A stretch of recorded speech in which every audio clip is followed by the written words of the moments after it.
आपसे भी कई सांसद ऐसे आए हैं जो घिस घिस के आए हैं, 30,000 वोट से आए हैं, 5,000 वोट से आए हैं। आप अपने बल पे आए हैं, किसी प्रधानमंत्री के नाम पर नहीं, आप अपने बल पे आए हैं। भारत की आवाम इस वोट से ये कहना चाहती है कि वो इंसान जो खुद को भगवान समझता है, वो भगवान नहीं सिर्फ इंसान है। हम बात उठाएंगे उन छोटे दुकानदारों की जिनका दुकान, सालों का दुकान आज टूट जाता है जब एक मंदिर का विस्तार होता है।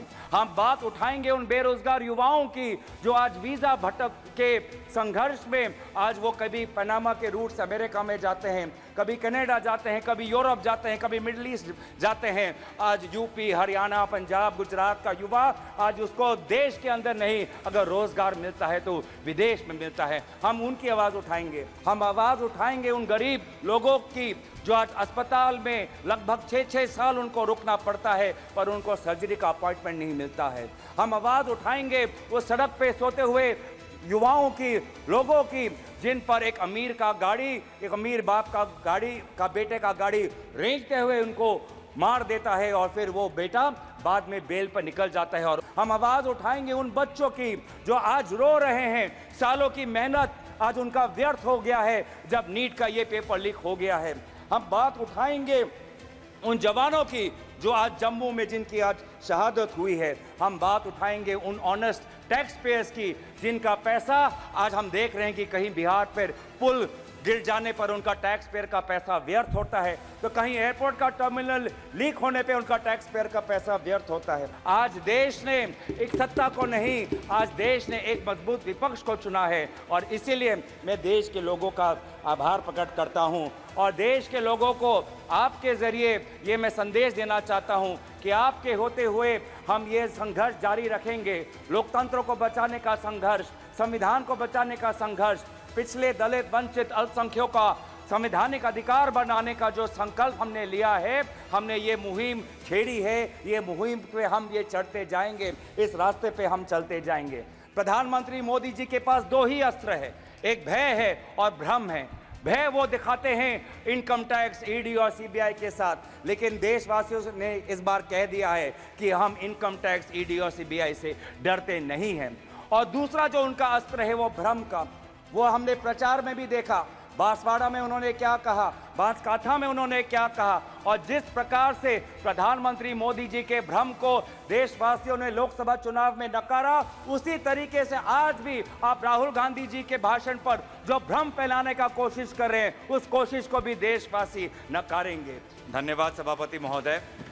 मैं आपके समक्ष खड़ा तो हूँ, लेकिन वर्तमान में मेरा मन और मेरा ध्यान असम में हो रही बाढ़ पर है और मैं आशा करूंगा कि यहाँ की सरकार अपनी चिंता व्यक्त करे और असम में अभी तुरंत आज ही एनडीआरएफ की एक टीम भेजे और जल शक्ति के मंत्री भी वहाँ पे जाए, क्योंकि जिस प्रकार से एम्बैंकमेंट चारों तरफ टूट रहे हैं, पानी जिस तरफ से बढ़ रहा है, बहुत ही एक खतरनाक एक वातावरण वहाँ पे है।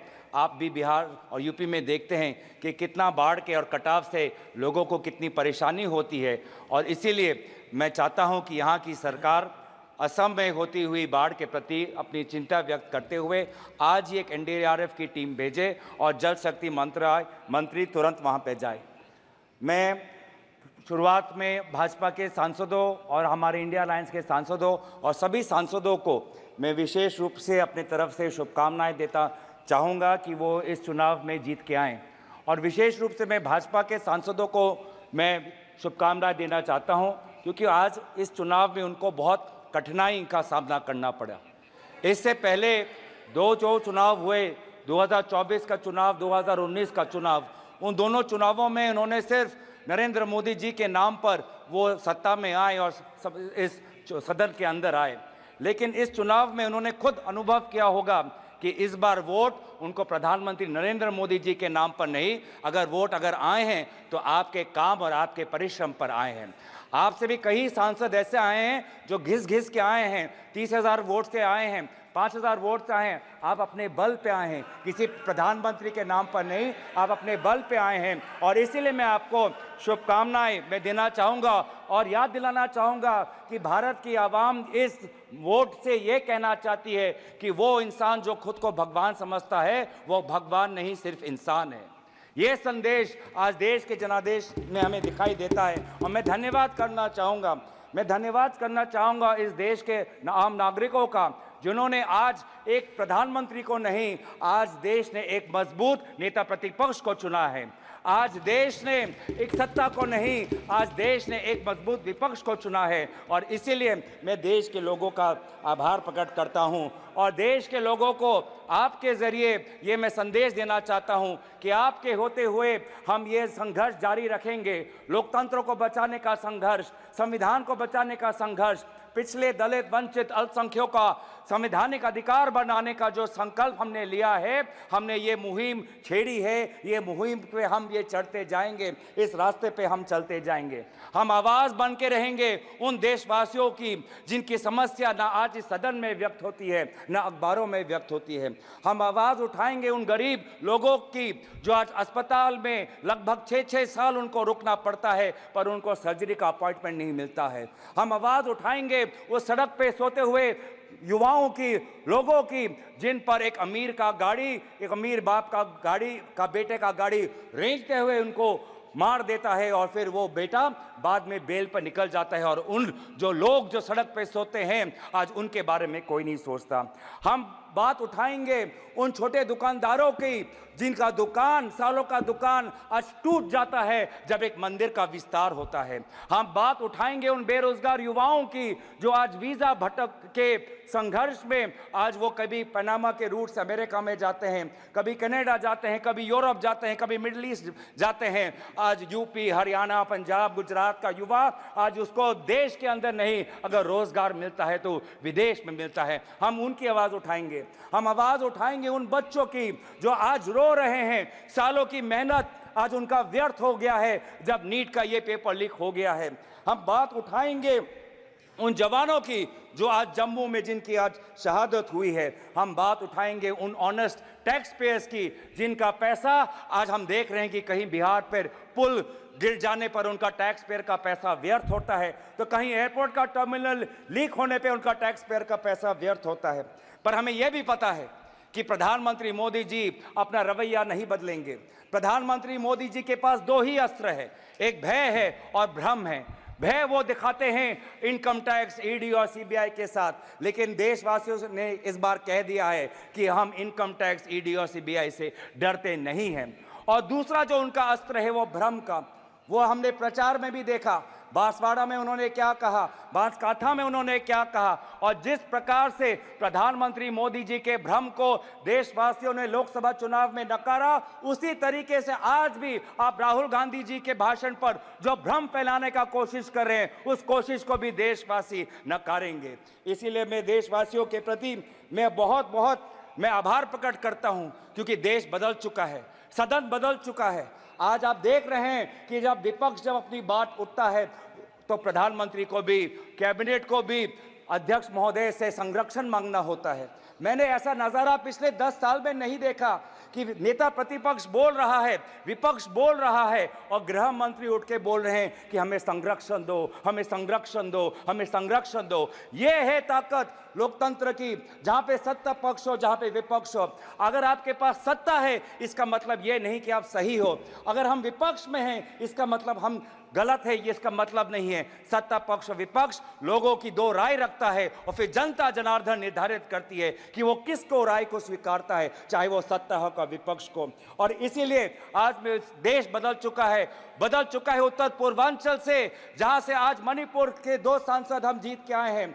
नागालैंड में हम पिछले बार जब कांग्रेस पार्टी जीती थी तो वो 1996 में थी, अब आज दोबारा हम 2024 में जीत के आए हैं। मेघालय में इनके जो टूरा लोकसभा सीट से हम जीत के आए हैं, वो पिछला सीट हम 1996-98 में हम जीते थे, आज दोबारा वो टूरा लोकसभा सीट हम जीत के आए हैं। आज एनडीए को उत्तर पूर्वांचल के लोगों ने नकारा है। मणिपुर में दोनों सीट हारे हैं, नागालैंड में 1 सीट हारे हैं, मेघालय में ये दोनों सीट हारे हैं। मैं धन्यवाद करना चाहता हूं आपके द्वारा जोरहाट के लोगों को जिन्होंने एक मुख्यमंत्री को हराया, और मैं धन्यवाद करना चाहता हूं धुबरी के लोगों को जिन्होंने एक सांप्रदायिक शक्ति को 10 लाख वोटों से हराकर एक संदेश दिया है कि चाहे वो अल्पसंख्यक हो, लेकिन कोई भी व्यक्ति अपने आप को धार्मिक गुरु भी कहता हो, लेकिन धर्म के नाम पर अगर समाज को बांटता है तो प्रजा उसके साथ नहीं होगी। तो मैं धन्यवाद करना चाहूंगा। और ये बदलाव लाने के लिए वे सारे जो समाज के विभिन्न वर्ग हैं, मैं सभी का आभार प्रकट करता हूं। वे हजारों लोग जो राहुल गांधी जी के साथ भारत जोड़ो न्याय यात्रा पे चले, मैं उनका धन्यवाद करना चाहता हूं। मैं उन पत्रकारों का धन्यवाद करना चाहता हूं जिन्होंने निष्पक्षता से अपने पत्रकारी का जो उन्होंने जिम्मेवार उन्होंने उठाया। आज एक संदेश गया उन पत्रकारों को जिनको हौले हौले प्रधानमंत्री मोदी जी से प्यार है। एक संदेश गया उन पत्रकारों को जो कहते हैं कि ये तो सिर्फ फॉर्मेलिटी है, कि अपनी पत्रकारिता पर ध्यान दे, नहीं तो लोग आपको देखना बंद कर देंगे। मैं आज युवाओं को मैं आभार प्रकट करना चाहता हूं क्योंकि उन्होंने व्हाट्सएप का इस्तेमाल नहीं किया, उन्होंने अपना विवेक का इस्तेमाल किया। मैं उन सनातन धर्मों को मानने वाले लोगों का मैं आभार प्रकट करता हूं जिन्होंने आज नफरत और हिंसा पर नहीं, लेकिन धर्म जो हमें सिखाता है इंसानियत, चाहे हिंदू हो, चाहे मुस्लिम हो, चाहे ईसाई हो, चाहे सिख हो, हर धर्म हमें सिखाता है कि हम एक अच्छा इंसान बने। इंसानियत के आदर्शों को हमें सिखाता है, समाज एक आदर्श बने वो हमें सिखाता है। मैं गुजारिश करना चाहता हूं आपके द्वारा, मैं अंत में आ रहा हूं सर, लास्ट के मैं 2-3 चीजें बोलना चाहता हूं। मैं आपके द्वारा मैं गुजारिश करना चाहता हूं कि आप बार बार बात करते हैं कि हमने एक नया सदन बनाया, लेकिन क्या ये उचित नहीं होता कि चाहे पुराना सदन हो चाहे नया सदन हो, इन दोनों सदनों के सामने डॉक्टर भीमराव अंबेडकर की मूर्ति हमारे सदन के सामने होनी चाहिए थी? क्या ये उचित नहीं था? क्या यह उचित नहीं था कि चाहे नया सदन हो? ये स्पीकर का प्रीमाइसेज होता है। मैं गुजारिश कर रहा हूं, मैं आपसे गुजारिश कर रहा हूं, मैं अपनी व्यथा गुजारिश कर रहा हूं। मैं स्पीकर महोदय को आपके द्वारा गुजारिश कर रहा हूं कि पहले के तरह सदन के सामने आदरणीय राष्ट्रपिता महात्मा गांधी जी के मूर्ति को रखिए और पहले के तरह डॉक्टर भीमराव अंबेडकर के मूर्ति को मैं गुजारिश कर रहा हूं। मैं स्पीकर के निर्णय का सम्मान करते हुए उनके मैं गुजारिश कर रहा हूं कि हमारी भी बात सुने, हमारी भी जो मैं चेयर पे हूं तो अगर आपने स्पीकर से गुजारिश की तो सुन लीजिए। आपने कहा कि बाबा भीमराव अंबेडकर की एक मूर्ति यहाँ जो स्थापित होनी चाहिए। आपको भी निमंत्रण गया होगा। इस पार्लियामेंट में पहली बार सारे महापुरुषों का, बाबा भीमराव अंबेडकर से लेकर के महाराणा प्रताप से लेकर के एक बड़ी वीथिका बनाई गई है उसी संविधान भवन के साथ, और जिसका उद्घाटन हुआ पिछले दिनों।